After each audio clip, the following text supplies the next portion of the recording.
لا حول ولا قوة إلا بالله العلي العظيم.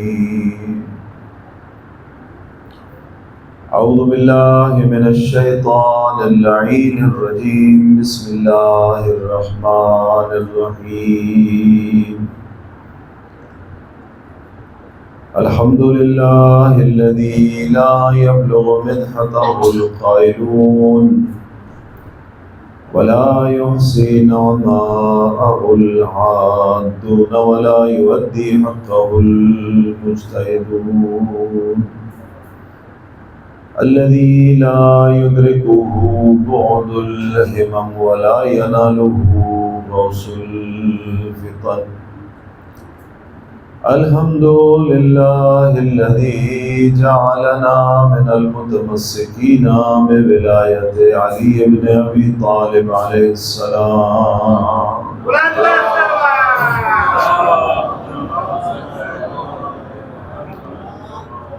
الحمد لله الذي جعلنا من الباقين في عزاء الحسين عليه السلام.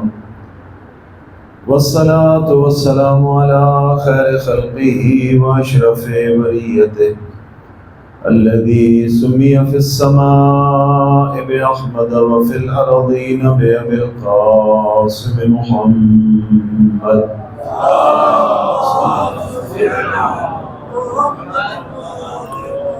وعلى أهل بيته الطيبين الطاهرين المعصومين المنتجبين المنتخبين المظلومين الذين أذهب الله عنهم الرجس وطهرهم تطهيرا.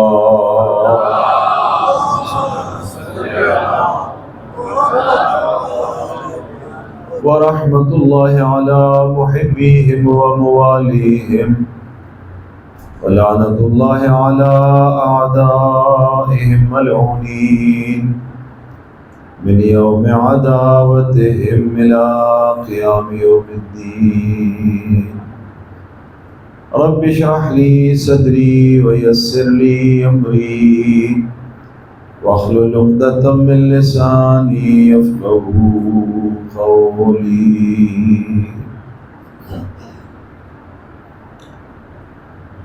اللهم كن لوليك الحجة ابن الحسن صلواتك عليه وعلى آبائه في هذه الساعة وفي كل ساعة وليا وحافظا وقائدا وناصرا ودليلا وعينا حتى تسكنه أرضك طوعا وتمتعه فيها طويلا. صلوات.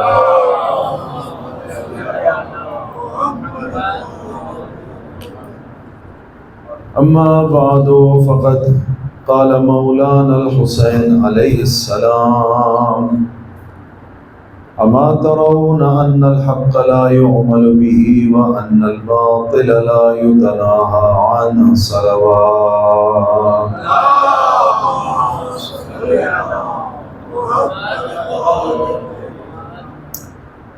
اللہ تعالیٰ سے دعا ہے کہ ہم سب کا اس فرش عذاب پہ حاضر ہونا اپنی بارگاہ میں عبادت کے طور پہ قبول فرمائے. ہم سب کو دامن القرآن اور دامن اہل بیت علیہ السلام سے وابستہ اور متمسک رہنے کی توفیق عطا فرمائے. دعاؤں کی قبولیت کے لیے صلوات پڑھیے گا. محمد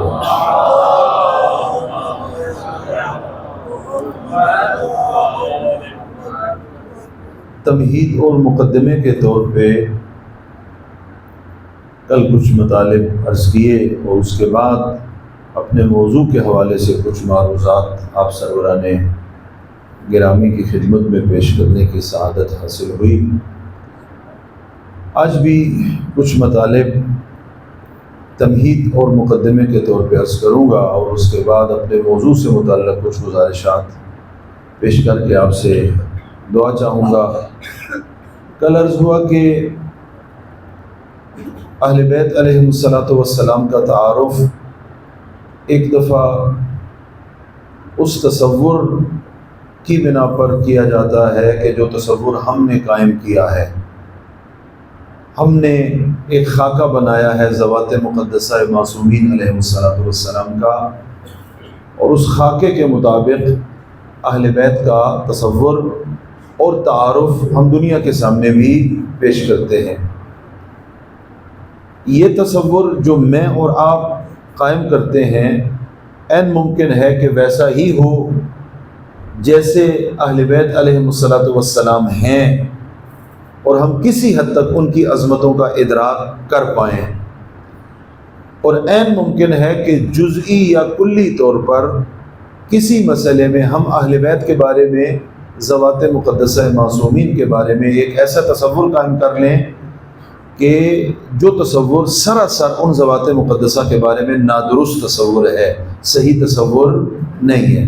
یہ امکان رکھتا ہے، ممکن ہے، اگرچہ عام طور پہ عموماً ہم جو مذہبی گھرانوں کے لوگ ہیں، ہماری جو تربیت ہوئی ہے، جن والدین نے ہمیں تربیت کر کے آگے اس فرش عزا پہ بھیجا ہے، عام طور پہ ہم ان گھرانوں سے تعلق رکھتے ہیں کہ جہاں قرآن و سنت سے ربط موجود ہے، یعنی قرآنی تربیت، نہ یہ کہ مکمل قرآنی تربیت ہو، لیکن جو ہمارے والدین کی زحمات ہیں ان زحمات کے نتیجے میں ہی آج ہم اس فرش عزا پہ آ کے بیٹھے ہیں۔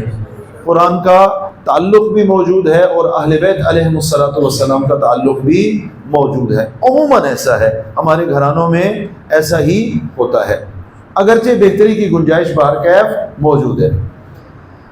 بس یہ نتیجہ کہ جزئی طور پر یا کلی طور پر یہ امکان رکھتا ہے کہ اہل بیت کے بارے میں ایک تصور قائم کیا جائے اور وہ صحیح نہ ہو، اس میں خامی ہو، اس میں کوتاہی ہو، اس میں غلطی ہو۔ میری معروضات منتقل ہو رہی ہیں انشاءاللہ۔ کون سا تصور اہل بیت علیہم السلام کے بارے میں، کون سا عقیدہ اہل بیت علیہم السلام کے بارے میں، کون سا عقیدہ مہدویت کے بارے میں، کون سا عقیدہ کربلا کے بارے میں صحیح ہے؟ توجہ فرما رہے ہیں؟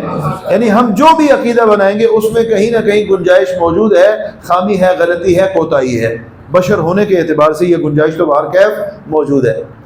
آیا ممکن ہے کہ ایک ایسا تصور ہمارے سامنے آ جائے کربلا کے بارے میں، ایسا تصور آ جائے مہدویت کے بارے میں، ایسا تصور آ جائے غدیر کے بارے میں، ایسا تصور آ جائے اصول و مبانی عقائد کے بارے میں کہ جن کے بارے میں ہم کہیں کہ اس میں کوئی غلطی کی گنجائش نہیں ہے؟ یہ امکان رکھتا ہے یا نہیں رکھتا؟ قطعی طور پہ امکان رکھتا ہے۔ اگر یہ ممکن نہیں ہے تو پھر تو مشکل بن جائے گی کہ کہیں بھی آپ کو صحیح عقیدہ نہیں مل سکتا۔ اس کا مطلب یہ ہے کہ وہ خالق حقیقی اس نے ہمیں بھیجا ہے اور پھر خدا نخواستہ نعوذ باللہ ایسے ہی گمراہی کے لیے چھوڑ دیا ہے۔ کوئی صحیح عقیدے کا تصور اور کنسپٹ ہمارے پاس موجود نہیں ہے۔ اچھا، یہ صحیح عقیدہ کہاں سے ملے گا؟ یہ صحیح عقیدہ چاہے قرآن کے بارے میں ہے، چاہے اہل بیت کے بارے میں ہے، چاہے مذہب کے بارے میں ہے، چاہے مکتب کے بارے میں ہے۔ عزیزان محترم، یہ صحیح عقیدہ خود قرآن سے ملے گا اور ان سے ملے گا جو قرآن کے مفسر ہیں۔ توجہ فرما رہے ہیں؟ جنہیں اللہ نے قرآن کی تفسیر کا حق دیا ہے، صحیح تفسیر کا، تمام تفسیر کا، مکمل تفسیر کا۔ اسی چھوٹے سے مقدمے کی بنیاد پہ اہل بیت کے بارے میں بھی صحیح عقیدہ کہاں سے ملے گا؟ وہ جو میں نے بنایا ہوا ہے، وہ جو آپ نے بنایا ہوا ہے، یا وہ جو گلی کوچے میں ہمیں دکھائی دیتا ہے؟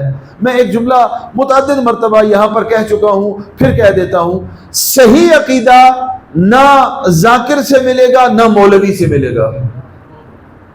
پریشان تو نہیں ہو رہے؟ البتہ مولوی جب اپنی بات کر رہا ہے، نہ ذاکر سے ملے گا نہ مولوی سے ملے گا، صحیح عقیدہ مولا سے ملے گا۔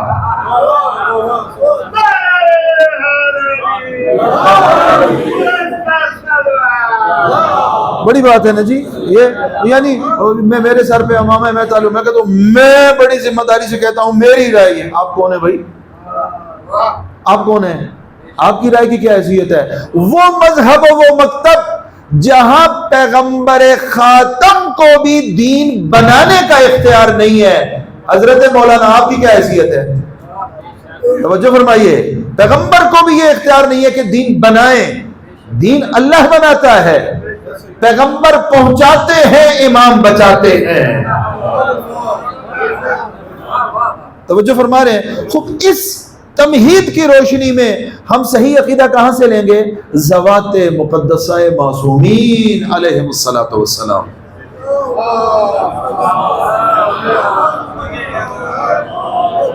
خود معصومین کا تعارف کہاں سے لیں گے؟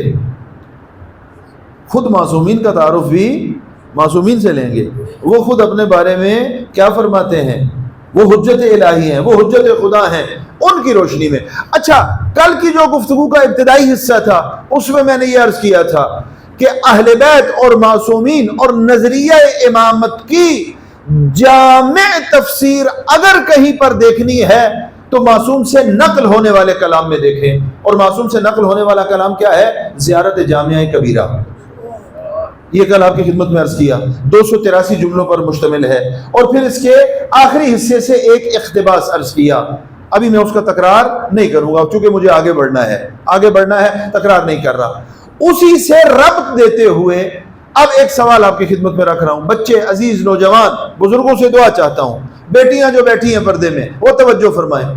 میں کل کی گفتگو سے یہ نتیجہ لے بیٹھا ہوں کہ معصوم نے ارشاد فرمایا کہ کسی بھی معصوم کی اگر زیارت کرنی ہے تو مستند ترین نسخہ تمہارے پاس وہ ہے زیارت جامع کبیرہ ہے۔ اس کے ذریعے معصوم کی زیارت کرو، دور سے کرو، نزدیک سے کرو، معصوم کی بارگاہ میں بیٹھ کے کرو، اپنے گھر کی چھت پہ جا کر کرو تو زیارت کا ثواب تمہیں ملے گا۔ اب اگلا جملہ جو ہے صرف زیارت جامع کبیرہ کے بارے میں نہیں ہے، اگلا جملہ ساری زیارات کے بارے میں ہے، کیونکہ یہ زیارت کے ایام ہیں۔ توجہ فرمائیے، لطف لیں گے آپ۔ میں یا آپ یا کوئی بھی شیعہ علی ہے ابن ابی طالب، شیعہ حیدر کرار، اگر زیارت کرتے ہیں کسی بھی معصوم کی، چاہے وہ زیارت جامع کبیرہ ہو یا کوئی اور معصوم سے نقل ہونے والی زیارت ہو، زیارت پڑھتے ہوئے ہمارا عقیدہ کیا ہونا چاہیے؟ کوئی بھی زیارت جب ہم تلاوت کر رہے ہیں تو زیارت کی تلاوت کرتے ہوئے ہمیں کیا سوچنا چاہیے؟ میں کیوں زیارت کی تلاوت کر رہا ہوں؟ زیارت جامع کبیرہ میں پڑھ رہا ہوں، زیارت جامع کبیرہ میں کیوں پڑھ رہا ہوں؟ میری نیت اور ارادہ کیا ہونا چاہیے؟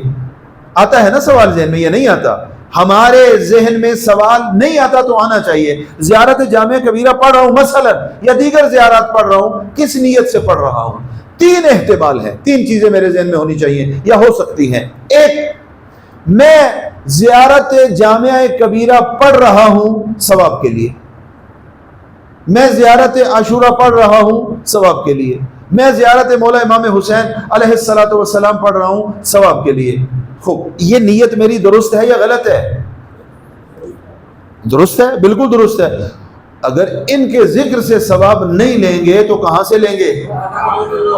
یہ بالکل ٹھیک ہے، پریشان نہیں ہونا، یہ بالکل درست نیت ہے کہ میں زیارت کے الفاظ اپنی زبان پر اور معصوم سے نقل ہونے والے الفاظ ان کی تلاوت کرتا ہوں، میری نیت یہ ہے کہ اللہ مجھے اس ذکر کے صدقے ثواب عطا فرمائے، یہ درست ہے۔ لیکن یہ کافی نہیں ہے کل والا جملہ۔ بعض احباب یہ کہتے ہیں نہ، میں زیارت جامع کبیرہ مثلا یا معصوم سے نقل ہونے والی کوئی بھی زیارت پڑھتا ہوں، میری نیت اور میرا ارادہ یہ ہے کہ ان الفاظ کے ذریعے میں اپنے معصوم امام کا تعارف حاصل کروں۔ ثواب نہیں ہے۔ میں کیا چاہتا ہوں کہ مثلا زیارت جامع کبیرہ میں امام علی نقی ہادی علیہ السلام نے نظریہ امامت کا تعارف پیش کرایا ہے، میں چاہتا ہوں کہ زیارت جامع کبیرہ کے الفاظ کی تلاوت کروں اور مجھے تعارف مل جائے نظریہ امامت کا بھی اور امام کا بھی۔ پہلا ارادہ نیت ثواب، دوسرا ارادہ اور نیت کیا؟ تعارف محمد والے محمد۔ یہ درست ہے؟ اب یہ بھی درست ہے، وہ بھی درست ہے، یہ بھی درست ہے۔ اچھا، کوئی اور نظریہ بھی ہے؟ جی، ایک اور نظریہ بھی ہے۔ تیسرا جو نظریہ ہے، ایک طالب علم کی حیثیت سے عرض کر رہا ہوں، تیسرا نظریہ یہ ہے کہ جو پہلے دو نظریات کو بھی اپنے اندر لیے ہوئے ہے، یعنی ثواب بھی مل جائے گا، معرفت بھی مل جائے گی، اور اس کے ساتھ ساتھ ہماری ذمہ داری کا تعین بھی ہو جائے گا. توجہ فرمائیے. مثلا میں زیارت جامع کبیرہ کی تلاوت کرتا ہوں اور میری نیت یہ ہے کہ میں نظریہ امامت کے ساتھ اور اپنے وقت کے امام کے ساتھ تجدید بیعت کر رہا ہوں.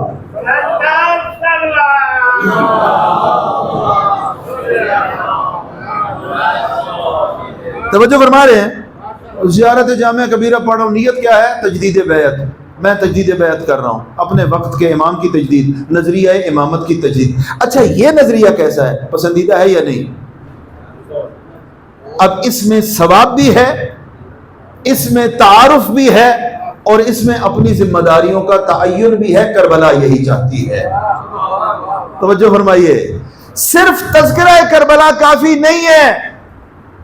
کربلا کے تذکرے کے ساتھ کربلا کے ساتھ جڑنا اور کربلا کی اس تحریک الہی سے اپنی ذمہ داریوں کو استخراج کرنا اور لینا, یہ میری اور آپ کی ذمہ داری ہے.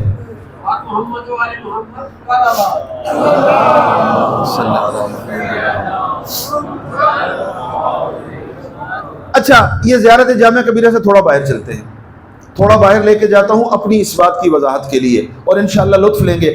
آقا سید الشہداء علیہ السلام کی متعدد زیارات ہیں, کئی زیارات ہیں, اور زیارات کا جو خزانہ آقا سید الشہداء کا منابع حدیثی میں موجود ہے وہ کسی اور امام کا نہیں ہے. سال کی جو بھی بڑی مناسبت آتی ہے وہ حسین کے ذکر کے بغیر مکمل ہی نہیں ہوتی. بڑی مناسبت کوئی بھی آپ اٹھا کے دیکھ لیں, اس میں زیارت مطلقہ امام حسین, زیارت خاصہ امام حسین, عید فطر والے دن امام حسین کی زیارت, عید قربان والے دن امام حسین کی زیارت, اور روز عاشور امام حسین. یہ ممکن ہی نہیں ہے کہ آقا حسین کے تذکرے کے بغیر اسلام کی کوئی بھی بڑی عید جو ہے وہ مکمل قرار پائے. یہ منابع حدیثی میں یہ ملتا ہے. آقا حسین کی زیارات میں سے ایک زیارت, اس کا یہ جملہ ہے, لبیک یا داعی اللہ. میں نے آخری جملہ کیا عرض کیا کہ یا آپ زیارت پڑھتے ہیں ثواب کے لیے, یا زیارت پڑھتے ہیں امام کے تعارف کے لیے, یا زیارت پڑھتے ہیں امام سے تجدید بیعت کے لیے. ٹھیک ہو گیا. یہ زیارت جامعہ, یہ امام حسین کی زیارت, کربلا سے ربط دے رہا ہوں موضوع کو. امام حسین کی ایک زیارت کا جملہ ہے 2 مرتبہ, لبیک یا داعی اللہ. اے خدا کی طرف دعوت دینے والے حسین, میں آپ کو لبیک کہہ رہا ہوں. توجہ فرمائیے. لبیک یا داعی اللہ, لبیک یا داعی اللہ. یہ سارا پڑھا لکھا مجمع ہے اور عربی ذوق رکھنے والے ہیں. لبیک کسی ندا کے جواب میں بولا جاتا ہے. بھائی مجھے اس محفل میں کوئی نہ پکارے اور میں کہوں جی جناب جی جناب جی جناب, وہ دائیں بائیں بیٹھے ہوئے مومنین مسکرانا شروع کر دیں گے کہ حضرت کو کیا ہو گیا ہے, کوئی ان کو بلا بھی نہیں رہا پھر بھی لبیک کہہ رہے ہیں. لبیک کب کہا جاتا ہے؟ کوئی پکارے اور میں اس پکار کے جواب میں کہوں کہ میں حاضر ہوں, اسی کو لبیک کہا جاتا ہے. لبیک یا داعی اللہ, اے اللہ کی طرف بلانے والے حسین, میں لبیک کہہ رہا ہوں. یہ قابل غور جملہ ہے. ان کانا لم یجب کا بدنی عند استغاثتک ولسانی عند استنصارک. توجہ فرمائیے گا. اے حسین, اگر میرے بدن نے اس وقت لبیک نہ کہا جب آپ نے ندائے استغاثہ بلند کی تھی, ان کان لم یجب کا بدنی عند استغاثتک, جب آپ نے صدا استغاثہ بلند کی تھی اس وقت میں موجود نہ تھا کہ میں آپ لبیک کہتا. ولسانی عند استنصارک, مولا جب آپ مدد مانگ رہے تھے اس وقت میری زبان بھی نہ تھی کہ اپنی زبان سے میں آپ کی مدد اور نصرت کرتا. یہ میں نہیں کر سکا, اس وقت نہیں تھا, نہیں کر سکا. مولا اس وقت تو نہیں کر سکا. زیارت کے جملے ہیں جو میں اور آج آپ پڑھتے ہیں. اگر اس وقت نہیں کر سکا مولا, لیکن میں عبد خدا اور یہ اگلے جملے میرے ہیں، اور آپ کا اور آپ کے آباء و اجداد کا، آپ کے بابا علی کا، آپ کی ماں زہرا کا، آپ کے نانا محمد مصطفیٰ کا غلام آج 1400 سال بعد یہ دعویٰ کر رہا ہوں کہ اگرچہ اس وقت موجود نہ تھا کہ لبیک کہتا، لیکن آج اپنے عمل سے ثابت کروں گا میری زبان بھی آپ کی ہے، میری آنکھیں بھی آپ کی ہے، میرا دل بھی آپ کا ہے، میرا کردار وہ کردار ہوگا جو حسین کو راضی کر دے گا۔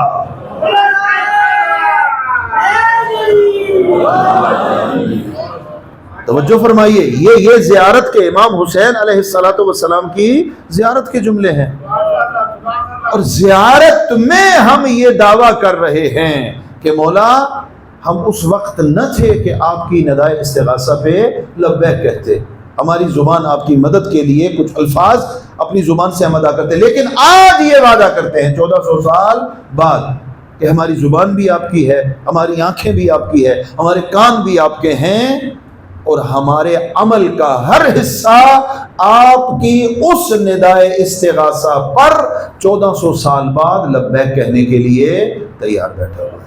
عظمت خاندان زہرا پہ صلوات پڑھیے۔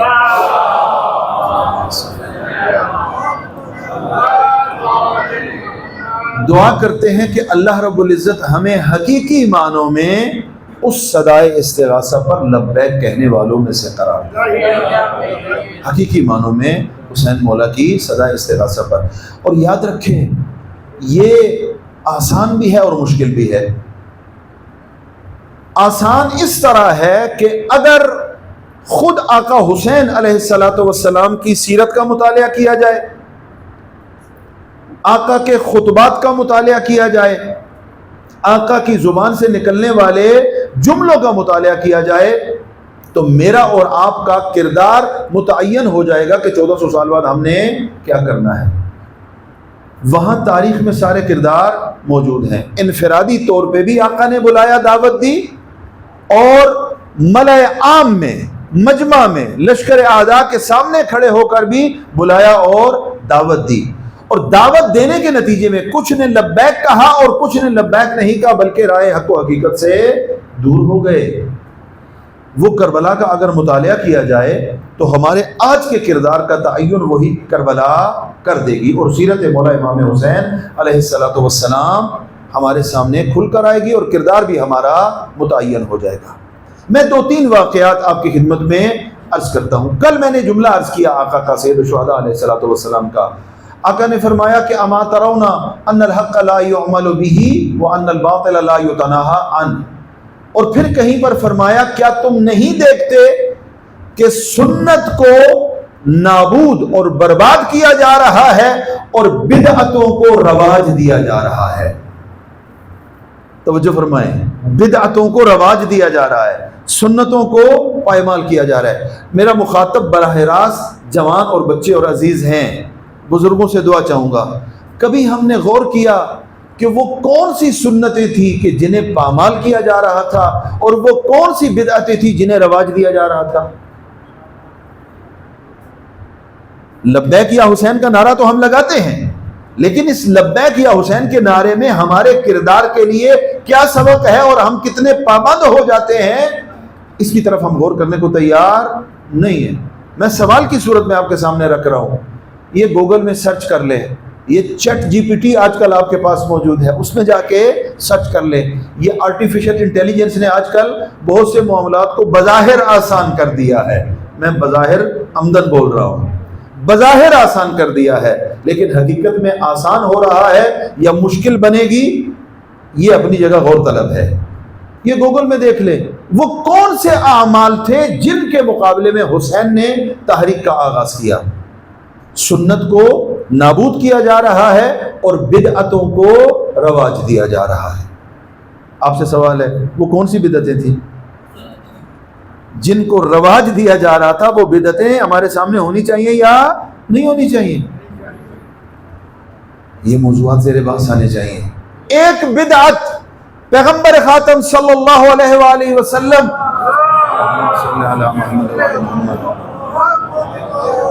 تشریف فرما ہوئے جاہلیت کے رسوم و رواج کو ختم کیا، خط تنسیخ کھینچ دیا، جاہلیت کی رسمیں باقی نہیں رہیں گی، کرامت انسانی کا سبق دیا۔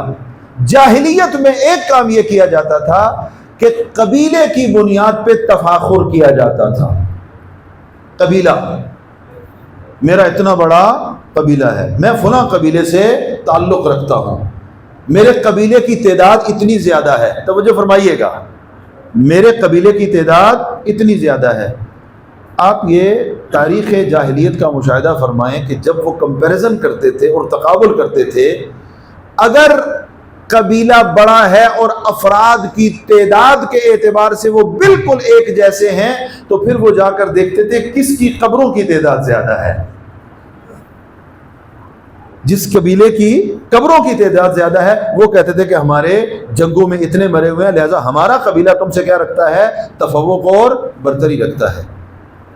رسالت میں آپ صلی اللہ علیہ وآلہ وسلم نے اس کو ختم کیا، کہا نہیں، یہ قبیلہ اور قوم جو ہے یہ معیار نہیں ہے، تمہارے قبریں اور یا قبروں جیسے ملتے جلتے جو معاملات ہیں یہ معیار نہیں ہے۔ آقا حسین نے جب انقلابی تحریک کا آغاز کیا، ایک وہ چیز جسے دوبارہ زندہ کیا جا رہا تھا وہ یہی چیز تھی، قبیلے کی بنیاد پہ فیصلے کرنے کی رسم ڈالی جا رہی تھی۔ آقا سید الشہداء نے فرمایا کہ نہ، ایسا نہیں ہوگا، اسیر بسیرت جدی و ابی، اسیر بسیرت جدی و ابی، میں اپنے جد کی، نانا محمد مصطفیٰ صلی اللہ علیہ وآلہ وسلم کی اور اپنے بابا علی کی سیرت کے مطابق زندگی گزاروں گا۔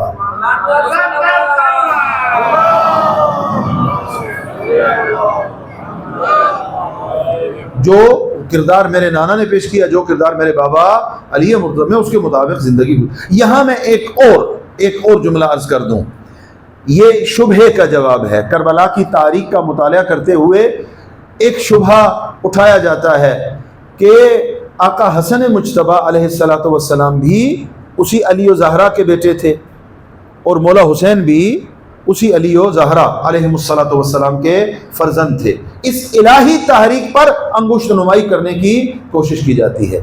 یاد رکھیں، اگر حسین حسن کی جگہ ہوتے اور حسن حسین کی جگہ ہوتے تو فیصلہ وہی ہوتا جو ان دونوں نے کیا ہے۔ یعنی جو کردار آقا حسن مجتبی نے علیہ السلام اس زمانے میں پیش کیا اور جو کردار آقا حسین نے اس زمانے میں پیش کیا، اگر یہ دو الگ زمانوں میں ہوتے، یعنی ان کے زمانے تبدیل ہو جاتے، تو کردار بے عین ہی وہی رہتا۔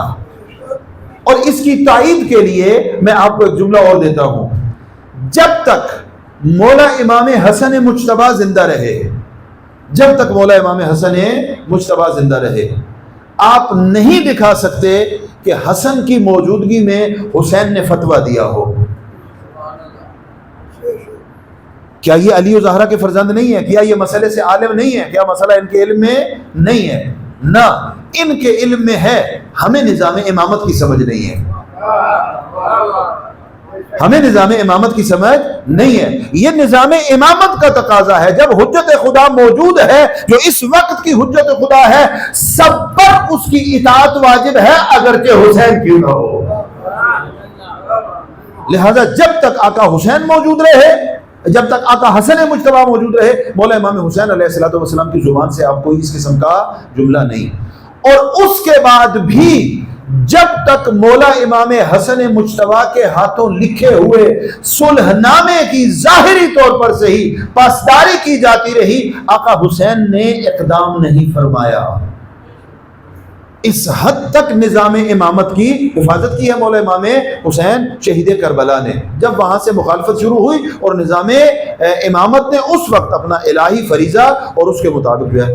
اور یہاں پر ایک اور جملہ یہ بھی مجھے یاد پڑتا ہے کہ میں نے جب اشرا آپ کی خدمت میں پڑھا تھا، عرض کر چکا ہوں، لیکن کچھ چہرے یہاں پر مجھے نئے نظر آ رہے ہیں، یہ جملہ بھی سماعت فرما لیجئے۔ ایک صلوات پڑھتے ہوئے اب تھوڑا آگے تشریف لے آئے تاکہ بعد میں آنے والوں کے لیے جگہ بن جائے۔ ایک صلوات پڑھیے بر محمد علیہ محمد، بلند تر صلوات پڑھیے بر محمد علیہ محمد۔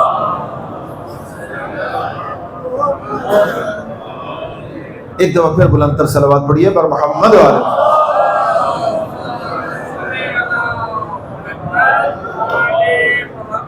میں نے کل یہ جملہ عرض کیا کہ نظام امامت غدیر ولایت ہے، اور غدیر سے کربلا جدا نہیں ہے، اور کربلا میں بھی ولایت ہے، کربلا سے ظہور جدا نہیں ہے۔ غدیر ہو، کربلا ہو، مہدویت، یہ سارے آپس میں جڑے ہوئے ہیں۔ یہ جملہ جو تکراراً عرض کرنا چاہ رہا ہوں، نظام امامت کو پڑھیں، نظام امامت کو سمجھیں اور نظام امامت کی حقیقت کی طرف بڑھنے کی کوشش کریں۔ ایک جملہ ہمارے ممبر پر عام طور پہ عموماً نہ پڑھے لکھے مجمع میں کہا جاتا ہے کہ مولا غازی عباس نے علیہ السلام آقا امام حسین علیہ السلام سے کہا کہ اگر جنگ نہیں لڑنی تھی تو مجھے کیوں لے کے آ گئے، اگر یہ نہیں کرنا تھا تو مجھے ساتھ کیوں لے کے آ گئے۔ یہ توہین ہے حضرت ابو الفضل العباس کی، یہ مقام شامخ ابو الفضل العباس کی توہین ہے۔ وجہ یعنی آج 1400 سال بعد میں اور آپ نظام امامت کی سمجھ رکھتے ہیں، اور جس کی پرورش علی نے اور زینب کبریٰ نے کی ہے اسے نظام امامت کی سمجھ نہیں ہے، اسے نظام، یہ توہین، اور ممبر پہ توہین ہو رہی ہے اور پرواہ بھی نہیں ہے، اور دھڑلے سے کی جا رہی ہے، داد بھی دی جاتی ہے۔ آپ آقا امام حسین کے خطبات کو پڑھیں۔ میں نے پہلے جملہ کہا کہ ان ذوات مقدسہ کا تعارف نہ مولوی نہ ذاکر، ان ذوات مقدسہ کا تعارف خود ان کا کلام ہے، خود ان کا کردار ہے، وہ زیارات ہیں جن میں ان کی عظمت بیان کی گئی ہے۔ آقا ابو الفضل العباس کی زیارت میں جملے کیا پڑھتے ہیں؟ السلام علیکہ ایھا العبد الصالح المطیع للہ ولرسول اللہ ولامیر المؤمنین وللحسن والحسین۔ عباس کہتے ہی اس کو ہیں کہ جو کبھی بھی نظام امامت پر سوال اٹھانے کا تصور ہی نہ کرے۔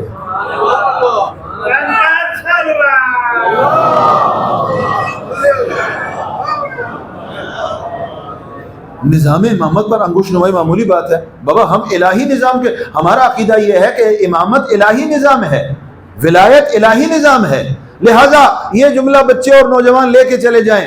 ہمارا اختلاف ہی یہی ہے دیگر مکاتب فکر اسلام سے، توجہ فرمائیے، دیگر اسلامی مکاتب سے ہمارا اختلاف ہی یہی ہے۔ وہ زمینی نظام کے قائل ہیں، ہم الہی و آسمانی نظام کے قائل ہیں۔ توجہ فرما رہے ہیں، اس میں کوئی پریشانی کی بات تو نہیں ہے نا، وہ زمینی نظام کے قائل ہیں۔ وہ خود کہتے ہیں کہ رحلت پیغمبر خاتم صلی اللہ علیہ وآلہ وسلم کے پاس اصحاب میں سے ایک جماعت بیٹھی اور انہوں نے ایک خلیفہ کا انتخاب کر لیا۔ ہم پریشان ہو جاتے ہیں کہ اوہ یہ بات ہے، نہیں، ہم ان کی تائید کرتے ہیں، بالکل ایسا ہی ہوا، بالکل ایسا ہی ہوا، اور ہم 100% آپ سے اتفاق رکھتے ہیں کہ کچھ افراد بیٹھے، انہوں نے رحلت پیغمبر کے بعد کیا کیا؟ ایک خلیفہ کا انتخاب۔ ہم آپ کے اس عقیدے میں آپ کے ساتھ ہیں، لیکن ہمارا دعویٰ وہ ہے، ہمارا دعویٰ یہ ہے کہ ہم اس نظام امامت کے قائل ہیں جس کو پہنچانا خاتم الانبیاء پر واجب تھا۔ واجب ہے، واجب، واجب کی تعبیر ہے، واجب، اور خاتم الانبیاء نے قیامت تک ہر آنے والے مسلمان پر یہ واجب قرار دیا ہے، باپ پر واجب قرار دیا ہے کہ باقی تبلیغ کرو نہ کرو، اس ولایت علی کی تبلیغ محمد تم پر واجب کر کے جا رہا ہے۔ یہ پیغمبر خاتم نے الا فلیبلغ الحاضر الغائب والوالد الی الولد الی یوم القیامہ۔ قیامت تک جو سنت مصطفیٰ پر چلنے والا ہے، جو محبت مصطفیٰ کا دعویٰ کرنے والا ہے، جو عاشق رسول ہے، جو رسول صلی اللہ علیہ وآلہ وسلم پر اپنی جان قربان کرنے کے لیے ہم وقت تیار رہنے والا ہے، ہم سارے دعووں کو قبول کرتے ہیں، لیکن ہم پہلے یہ کہتے ہیں کہ جان کی قربانی بعد میں، پہلے اپنے غلط نظریے کو قربان کر دو۔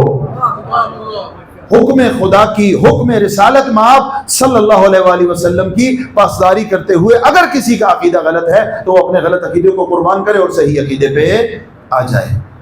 نظام ولایت و امامت، اس کو سمجھنے کی ضرورت ہے۔ اور دوسری وہ بدعت جو آقا سید الشہداء کے زمانے میں رائج ہو رہی تھی اور آقا نے اس کے لیے انقلابی تحریک کا آغاز کیا۔ پیسہ، ثروت، دولت، عہدہ، جاہ و حشم، دنیا کی زرق و برق، اس کی بنیاد پہ فیصلے کیے جا رہے تھے۔ آقا سید الشہداء نے فرمایا نا، میرے نانا محمد مصطفیٰ نے فرمایا ہے ان اکرمکم عند اللہ اتقاکم، تم میں سے کریم وہ ہے جو صاحب تقوی و پرہیزگاری ہے۔ اس کا جاہ و حشم، اس کی زرق و برق، اس کی مال و دولت اللہ اسے نصیب کرے، لیکن اس کی بنیاد پہ اس کی کرامت کا فیصلہ نہیں کیا جا سکتا، اس کی کرامت کا فیصلہ۔ اچھا، یہ آقا سید الشہداء جو انقلابی تحریک کی بنیاد کر رہے ہیں اور بدعتوں کے مقابلے میں باہر نکلے ہیں اور انقلابی تحریک آگے بڑھ رہی ہے، کہیں پر آقا کے خطبات ہیں، کہیں پر زینب کبریٰ کے خطبات ہیں، کہیں پر بی بی ام کلثوم کے خطبات ہیں، کہیں پر حتیٰ اس 4 سال کی شہزادی کے جملے ایسے ہیں کہ جو نہضتی جملے ہیں۔ یہ سارے جملے جو ارشاد فرمائے جا رہے ہیں، اس کے مقابلے میں جن تک یہ جملے پہنچ رہے ہیں وہ اس کو قبول بھی کر رہے ہیں یا قبول نہیں کر رہے، مان رہے ہیں یا نہیں مان رہے۔ آقا نے جن کو تبلیغ کی ہے انہوں نے آقا کی باتوں کو مانا ہے؟ یہ جملہ لے کے جائیے گا، یاد رکھیں، اگر حسین کی ظاہری آنکھوں سے زیارت کرنے والا جملہ سن کر اگر قبول نہیں کرتا تو اس کا حسین سے کوئی تعلق نہیں ہے۔ 1400 سال بعد مجلس حسین میں آ کر بیٹھنے والا اگر حسین کے درس کو قبول نہیں کرتا تو اس کا بھی حسین سے کوئی تعلق نہیں ہے، یہ ممکن ہی نہیں ہے۔ حسینیت میں داخلے کا نصاب ایک ہے، حسینیت میں داخلے کا نصاب بڑا مشخص اور واضح ہے، وہ کیا ہے؟ کردار اس کردار میں ڈھل جائے جو کردار حسین ابن علی نے پیش کیا ہے، کردار اس کردار جیسا ہو جائے جو شہدائے کربلا نے پیش کیا ہے، جو اعوان و انصار حسین ابن علی علیہ السلام نے پیش کیا ہے۔ 2 واقعات پیش کر کے آپ کی زحمتیں تمام کر رہا ہوں۔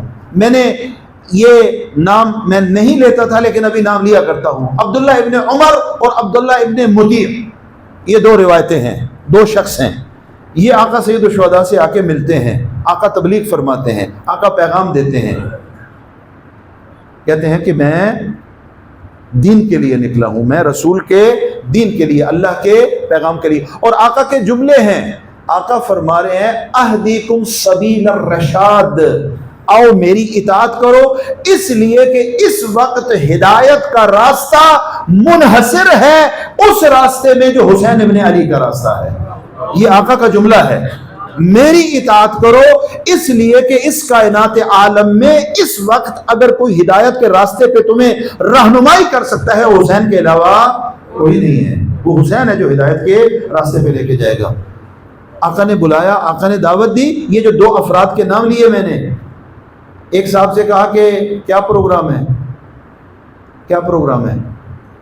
میں فرزند زہرا ہوں، فرزند رسول ہوں، فرزند علی و بطول ہوں، میری مدد کرو گے یا نہیں کرو گے؟ اللہ اکبر۔ کہا کہ میں نے سنا ہے کہ آپ کے نانا رسول خدا آپ کے بوسے لیا کرتے تھے، آپ ذرا مجھے اجازت دیں میں آپ کی گردن کو چوم لوں۔ تبھی توجہ فرمائیں، حسین نے فرمایا اس عقیدت کا نہ تجھے کوئی فائدہ ہے نہ حسین اس کا تقاضا کر رہا ہے، یہ عقیدت تمہیں کوئی فائدہ نہیں پہنچائے گی۔ یہ جملے کی طرف توجہ فرمائیں، 1400 سال پہلے خود حسین کے نازنین وجود کو سامنے دیکھ کر اور حسین کے اس معصوم سراپا کو بوسہ دے کر اگر وہ بوسہ اس بندے کو اس لیے فائدہ نہیں پہنچا رہا کہ اس کا عمل حسین والا عمل نہیں ہے، کردار حسین والا کردار نہیں ہے، تو 1400 سال بعد حسین کی طرف منسوب شاعر کا بوسہ اگر عمل حسین والا نہیں ہے تو ہمیں کیسا فائدہ پہنچائے گا؟ 1400 سال پہلے خود حسین کو بوسہ دینے کی خواہش کا اظہار کر رہے ہیں، مولا فرما رہے ہیں کہ تمہیں کوئی فائدہ نہیں دے گا۔ توجہ فرما رہے ہیں، کسی نے یہ کہا مولا میری تلوار بڑی قیمتی ہے، لے جائیے میری تلوار لے جائیے، مولا میرا گھوڑا بڑا تیز رفتار ہے، یہ لے جائیے۔ اللہ جانے علی کے مخالفوں کو تیز رفتار سواریاں پسند کیوں تھی؟ توجہ فرما رہے ہیں؟ اور ادھر تو صورتحال یہ ہے نہ علی کو پسند ہے نہ علی کے بچوں کو تیز رفتار سواریاں پسند ہیں. توجہ فرما رہے ہیں؟ یہ مقتل عرض تاریخ عرض کر رہا ہوں. کہا کہ مولا میری یہ سواری لے جائیے، بڑا قیمتی گھوڑا ہے. بولا یہ تلوار لے جائیے، بڑی قیمتی تلوار ہے، اس کی کاٹ بڑی سخت ہے. اب مفہوم لے کے عرض کر رہا ہوں، خدا نہ کرے آج بھی ہم حسینی کردار پیش کرنے کی بجائے اگر حسین ہم سے نصرت کا طلبگار ہو تو کہیں میں مولا کے نام پہ 5 دیگیں دے دوں گا، کردار حسین مجھ سے نہ مانگو. میں حسین کے نام پہ 5 دیگیں دینے کو تیار ہوں، لیکن راہ حسین پہ چلنے کو تیار نہیں ہوں. استغاثہ حسینی پہ لبیک کرنے کو تیار نہیں ہوں. لبیک یا داعی اللہ، یہ میرے دل کی آواز نہیں بن رہی. پھر معاملہ مشکل ہے، آسان تو نہیں ہے. اور یہ فیصلہ بھی کوئی نہیں کر سکتا کسی کے بارے میں، ہر بندہ اپنے بارے میں خود فیصلہ کر سکتا ہے. یہ ایک مثال ہو گئی. دوسری مثال عزیزان محترم، آقا حسین نے کسی اور کو بلایا اور کہا کہ ہاں جناب کیا پروگرام ہے، مجھے پہچانتے ہو؟ پہچانتا ہوں. حسین سامنے ہو کون کہے گا نہیں پہچانتا؟ کل کا جملہ یاد رکھیں، حسین کی حقیقی معرفت کے لیے صرف بصارت نہیں چاہیے، بصیرت بھی چاہیے. اور یہی دعا مانگیں کہ اللہ بصارت جب ہو تو بصیرت بھی ہماری اتنی بڑھ جائے کہ اپنے امام وقت کو پہچان سکیں. آقا نے فرمایا مجھے پہچانتے ہو میں کون ہوں؟ ساری باتیں ہو گئیں. آقا نے کہا کہ میں اس الہی مقصد کے لیے نکلا ہوں، میری مدد کرو. اور یہ اتمام حجت کے لیے ہے، یہ امام لوگوں پر حجت کو تمام کر رہے ہیں. جملہ سنیں گے، کہتا ہے مولا یہ جو میرے آج کی زبان میں ٹیوب ویل، یہ ہمارے جو پانی کے کنویں ہیں یہ خشک ہو چکے ہیں. آپ حجت خدا ہیں، آپ وسیلہ بنیے، کوئی ایسا کام کیجئے کہ ان کنووں میں پانی آ جائے. یہ مولا سے مانگا. مولا نے فرمایا جاؤ کسی سے تھوڑا سا پانی لے کے آ جاؤ. پانی لایا، آقا نے اپنے دہانے مبارک میں رکھا، کہا جاؤ جا کے کنویں میں پھینکو. کنویں میں پھینکا، جس میں پانی بالکل نہیں تھا وہ سراسر لبریز ہو گیا. ابھی کرامت دیکھ رہا ہے مولا حسین سے، ابھی براہ راست دیکھ رہا ہے، ابھی آقا نے کرامت دکھائی ہے. مولا نے کہا میری مدد کرو. کہتا ہے معذرت چاہتا ہوں. توجہ فرمائیں، جو اس وقت حجت خدا کو براہ راست دیکھ رہے ہیں اور حجت خدا کے ہاتھوں پہ ظاہر ہونے والی کرامتوں کو بھی دیکھ رہے ہیں، لیکن چونکہ بصیرت نہیں رکھتے، جب حجت خدا کچھ مانگ رہی ہے معذرت کر رہے ہیں. اور ایک جملہ آپ کی سماعتوں کی نظر کروں، یہ اتمام حجت ہے. حقیقت میں حجت خدا مانگ نہیں رہی ہوتی، بلکہ حجت خدا عطا کرنے کے لیے بلا رہی ہوتی ہے.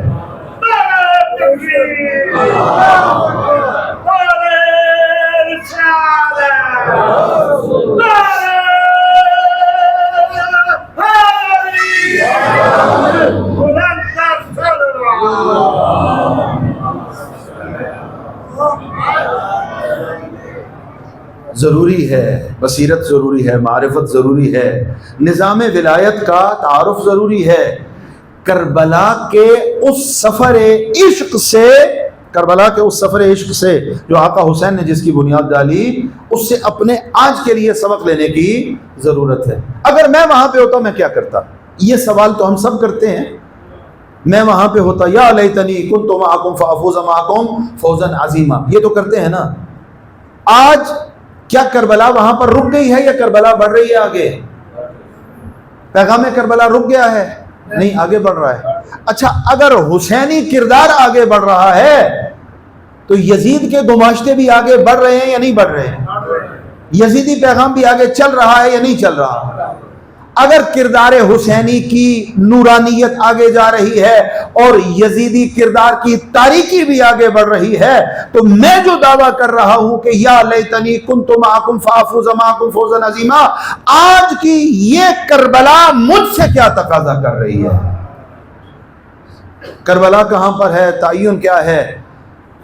عزیزان محترم، صرف میں اپنے جملے کو تکرار کر رہا ہوں جو ابتدا میں کہا، صرف حسینی کردار کا مطالعہ کر لیں، کسی سے کچھ پوچھنے کی ضرورت نہیں ہے۔ اللہ نے مجھے اور آپ کو عقل دی ہوئی ہے، ہم اپنے راستوں کا تعین خود کر سکتے ہیں۔ بالکل واضح راستہ ہے، بالکل واضح۔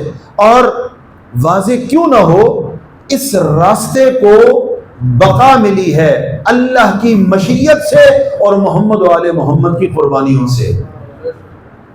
آپ دیکھیں یہ مشی کے ایام ہیں، مشی کے ایام، یہ پوری دنیا سے غیر مسلم اور مسلم کی تفریق بھی ختم ہو گئی ہے۔ شاید غیر مسلم اس عقیدت اور جذبے سے اس قافلہ عشاق میں شامل ہے کہ شاید بعض موارد میں اس کی مثال مسلمانوں میں بھی دکھائی نہ دے۔ عام مسلمانوں میں اس عقیدت سے آ رہا ہے، کیا اس کو لے کے آ رہا ہے، کیا اس کو کھینچ کے لے کے جا رہا ہے؟ وہ عظمت حسین اور کردار زینبی ہے جو ادھر کھینچ کے لے کے جا رہا ہے۔ جہاں جہاں یزید کا ستم ہوا تھا وہیں پر آج عشاق حسینی کے قدم باقی ہیں۔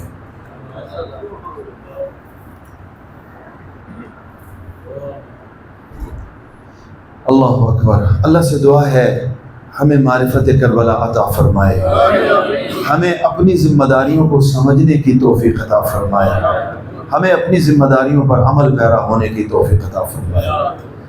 مومنین کرام، آج اس بی بی کا تذکرہ کرنے کو دل کرتا ہے، دل چاہتا ہے کہ جسے حسین سے بڑی محبت ہے اور حسین کو جس سے بڑی محبت ہے۔ تعویذ سینہ حسین، حسین کے سینے کی زینت، 4 سالہ فاطمہ، 4 سالہ فاطمہ، بی بی سکینہ علیہ السلام۔ اس بی بی کے مصائب کہاں سے شروع کیے جائیں، کہاں تک پڑھا جائے، کہاں تک بیان کیا جائے؟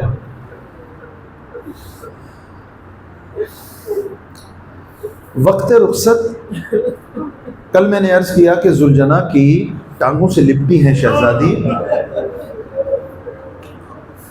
یہاں بہت سی روایات علماء نے بیان کی، میں ایک روایت پڑھ رہا ہوں۔ آقا حسین کے جملے تاریخ نے لکھے، جب بی بی نے گریہ کیا نا شہزادی سکینہ نے، تو مولا حسین نے، یہ زبان حال ہے، عجب نہیں مولا حسین بھی روئے ہوں، رو کر مولا حسین نے اپنی معصوم زبان سے یہ لفظ ارشاد فرمائے، سکینہ میرے سامنے نہ رو، اس لیے کہ تیرے رونے کے مقامات بڑے باقی ہیں۔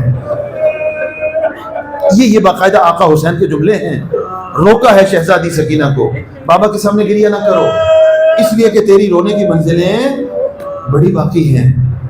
اجرکم علی اللہ۔ میں آج ہی روایت دیکھ رہا تھا، ریاض القدس میں بھی موجود ہے، دیگر منابع میں بھی روایت یہ ذکر کی گئی ہے۔ یہ شمر کائنات کا بدبخت ترین انسان ہے، یہ شمر لعین کائنات کا بدبخت ترین۔ اس کی شقاوت کی 2 مثالیں پہلے سماعت فرمائیں۔ جب آقا سید الشہداء زین اسب سے زمین پہ آئے نا، تو ظالموں نے کہا کہ پتہ نہیں حسین زندہ ہے یا لقاء اللہ کی منزل پہ چلے گئے۔ سارے چپ رہے، یہ کمینہ آگے بڑھا، اس نے کہا میں ابھی پتہ کرتا ہوں حسین زندہ ہے یا شہید ہو گئے۔ کہا چلو سارے زینب کے خیمے کی طرف چلتے ہیں۔ یہ غیرت حسین کو سمجھتا ہے، غیرت اہل بیت کو سمجھتا ہے۔ اجرکم علی اللہ، اجرکم علی اللہ۔ شرم کر کے نہ روئیں، یہ بدبخت ترین انسان ہے۔ آقا حسین کوہنیوں پہ زور دے کے اٹھ کھڑے ہوئے، اے کمینے ابھی حسین زندہ ہے، زینب کے خیمے کی طرف نہ جاؤ۔ اس کی شقاوت کی دوسری مثال، یہ مثالیں سمجھے تب جا کے مظلومیت سکینہ سمجھ میں آئے گی۔ دوسری مثال، جب شہادتیں ہو گئیں، سرہائے شہداء کو شمار کیا گیا، گنا گیا، ایک چھوٹا سر نہ ملا۔ سکینہ کے بھائی اصغر کا سر نظر نہ آیا۔ شرم کر کے نہ رویا، ایک کمینہ آگے بڑھا، اس نے کہا میں دیکھ رہا تھا کہ خیمے کے پیچھے حسین بیٹھا ہوا تھا، اب کیسے تلاش کیا جائے؟ حسین نے قبر کا نشان مٹا دیا۔ اس بدبخت نے کہا لمبے لمبے نیزے اٹھا لو۔ اب لمبے نیزے اٹھا کے کربلا کی نرم ریت پہ مارنا شروع کیے۔ ایک نیزہ زمین میں گڑا، جب بلند ہوا تو اصغر بھی بلند ہوا۔ اجرکم اللہ، اجرکم اللہ، اجرکم اللہ، اللہ ان آوازوں پہ رحم فرمائے۔ یہ کائنات کا بدبخت ترین انسان ہے شمر لعین۔ ایک منزل پہ آقا حسین کا سر جس نیزے پہ ہے وہ نیزہ زمین پہ گڑ گیا۔ میں روایت آج پڑھی ہے میں نے، روایت زمین پہ گڑ گیا، وہ نیزہ آگے نہیں بڑھ رہا۔ یہ کمینہ جانتا ہے کہ اس نیزے کو آگے بڑھانے کا طریقہ کیا ہے۔ تازیانہ لے کے وہاں آیا جہاں سجاد بیٹھا ہے۔ کہا سجاد تیرے بابا کے سر والا نیزہ نہیں جا رہا؟ او میرا غیرت مند امام سجاد تیری عظمتوں پہ صدقے۔ رو کے سید سجاد نے کہا ہو نہ ہو کوئی بچہ زمین پہ گر گیا ہے، ہو نہ ہو کوئی بچہ زمین پہ گر گیا ہے۔ واپس آئے، کیا منظر دیکھا؟ سکینہ نظر نہیں آ رہی۔ زینب کبریٰ نے، روایت کے مطابق زینب کبریٰ نے خود کو ناقے سے گرایا، بڑی ہے اس مقام کی طرف کہ جہاں پہ سکینہ بیٹھی ہیں۔ اب یہاں چونکہ روایات میں اختلاف ہے، میں روایت عرض نہیں کر رہا، سکینہ کو سینے سے لگایا، زینب کبریٰ امانت حسین کو لے کے واپس آئی۔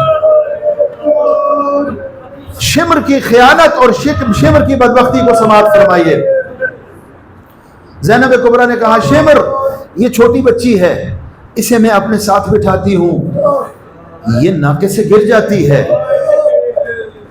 آپ یہ جملہ سنتے ہیں کہ بی بی کو اس خرطے میں دفن کیا گیا جو خرطہ خون آلود تھا، یہ سنتے ہیں لیکن اس کا پس منظر نہیں جانتے۔ پس منظر سماعت فرمائیے عزادارو۔ یہ کہتا ہے نہیں اب سکینہ کسی کے ساتھ نہیں بیٹھے گی۔ کہا بدبخت عماریاں نہیں ہے، محمل نہیں ہے، یہ تو عماری میں بھی اکیلی نہیں بیٹھ سکتی، تو اس کو اکیلا کیسے بٹھائے گا؟ روایت یہی کہتی ہے عزادارو، اس کمینے نے رسی ہاتھ میں لی اور سکینہ کو اونٹ کی ننگی پشت پہ باندھنا شروع کیا۔ اجرکم اللہ، اجرکم اللہ۔ جب شہزادی کو اونٹ سے نیچے اتارا گیا اور بی بی کا سارا بدن زخمی تھا۔ اجرکم اللہ، اجرکم، حق ہے کہ اس طرح گریہ کیا جائے، یہ حسین کے سینے کا تعویذ ہے عزادارو، حق ہے کہ آوازیں بلند کی جائیں۔ اجرکم اللہ، اجرکم اللہ۔ ایک روایت میں نے بزرگان دین سے سنی،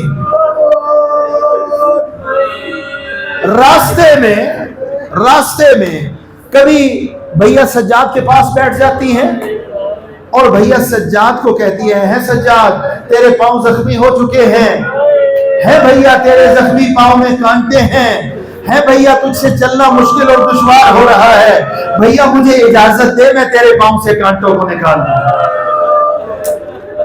اجرکم اللہ۔ آقا سجاد فرماتے ہیں مجھے شام نے بڑا رلایا ہے، مجھے سکینہ کے سوالوں نے بڑا رلایا ہے۔ اجرکم اللہ، اجرکم اللہ۔ عزیزو شام کے زندان میں بڑوں کی کیفیت اور ہے، سکینہ کی کیفیت اور ہے۔ سنتے رہتے ہو جملے، یہ دروازے زندان پہ بیٹھ جاتی ہے شہزادی، صبح کے وقت آ کے بیٹھتی ہے اور اپنی معصوم نگاہوں سے اور معصوم زبان سے سوال بھی کرتی ہے، دیکھتی بھی ہے۔ صبح کے وقت دیکھتی ہے کہ آسمان پہ پرندے جا رہے ہیں، سجاد یہ پرندے کہاں جا رہے ہیں؟ سکینہ یہ اپنی روزی کی تلاش میں جا رہے ہیں۔ شام کو پھر پوچھتی ہے بھیا جو صبح پرندے گئے تھے وہ واپس آ رہے ہیں، اب کہاں جا رہے ہیں؟ سکینہ یہ اپنے گھروں کو واپس جا رہے ہیں۔ سجاد کبھی سکینہ بھی واپس جائے گی؟ کیا سکینہ بھی مدینہ واپس جائے گی؟ عجب نہیں رو کے مولا نے کہا ہو سکینہ سب واپس جائیں گے، تم نے زندان شام میں ہی رہنا ہے۔ اجرکم اللہ، اجرکم اللہ۔ 18 گلے مشہور روایت کے مطابق، ایک رسی، دربار شرابی، دربار لعین، دربار لعین ہے۔ دیکھا ایک چھوٹی بچی ہے جو پہلو بدل رہی ہے، کہا اے بچی تو پہلو کیوں بدل رہی ہے؟ رو کے کہتی ہے شرابی بدبخت کمینے، رسی ایک ہے گلے 18 ہیں، میرا قد چھوٹا ہے، جب سجاد قد قبر کو سیدھا کرتا ہے رسی تنگ ہو جاتی ہے، میرا سانس بند ہوتا ہے۔ اجرکم اللہ، اجرکم اللہ۔ میں مکمل شہادت نہیں پڑھ سکوں گا عزادارو، ایک روایت اگر یہ منتقل کر پایا گھر جا کے بھی گریا کرو گے۔ عزادارو شرابی کرسیوں پہ بیٹھے ہیں، کمینے کرسیوں پہ بیٹھے ہیں، رسول زادیاں، بطول زادیاں شرابیوں کے مجمع میں بیٹھی ہیں۔ اس کمینے نے سوال کیا تھا من ہذہ وراء الابا، یہ بی بی جو کنیزوں کے جھرمٹ میں ہے یہ کون ہے؟ اے ظالم تیری زبان میں کیڑے پڑ جائیں۔ ایک مرتبہ بیویوں نے کہا یہ علی کی بڑی بیٹی زینب۔ اجرکم اللہ، اے علی کی بڑی بیٹی یہ بتا حسین کی شہادت سے تجھے زیادہ تکلیف پہنچی، اکبر مارا گیا تجھے زیادہ تکلیف ہوئی؟ رو کے کہا سننا چاہتا ہے زینب کے لیے سب سے بڑی مشکل کیا ہے؟ زینب کی مشکل یہ ہے جس کی ماں کا جنازہ رات کی تاریکی میں اٹھا، وہ شرابیوں کے مجمع میں موجود ہے، تیرے ساتھ ہم کلام ہو۔ اجرکم اللہ۔ ایک روایت زحمت تمام۔ عزادارو اسی شرابیوں کے مجمع میں ایک سرخ بالوں والا کمینہ یزید کو مخاطب کر کے کہتا ہے اے کمینے تو اپنی فتح کا جشن منا رہا ہے، جب بادشاہ فتح کرتا ہے تو وہ اپنے تخت پہ بیٹھ کے تحفے بانٹتا ہے، انعام بانٹتا ہے، میں بھی تجھ سے انعام مانگتا ہوں۔ اے ظالم تیری زبان کٹ کیوں نہ گئی؟ تو نے اپنی زبان پہ یہ جملے کیسے لائے؟